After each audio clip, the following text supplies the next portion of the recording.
Welcome to Luca and Miguel. Enjoy the video. You begin now. Align wake time and a short morning routine to anchor the circadian clock.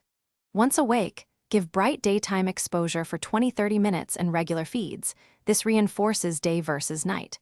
Make the room darker and use low amber light 60-90 minutes before sleep. After feeding and diapering, place your baby drowsy but not fully asleep into the crib. This teaches self-settling. Stick to these first actions for 3-5 days to establish a predictable rhythm. Now move into building consistent blocks.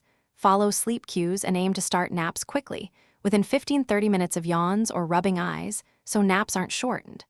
Once you begin, use short progressive settling. Wait 3-5 minutes for brief fussing, then step in briefly and extend waits gradually to encourage self-soothing.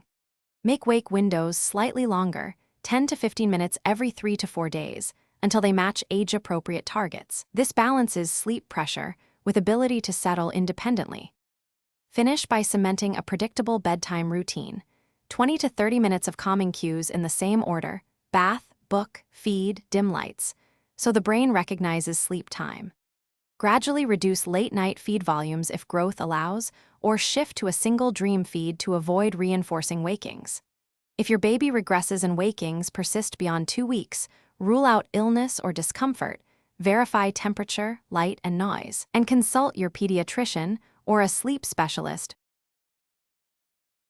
Thanks for watching and please subscribe. It's the best investment you'll ever make.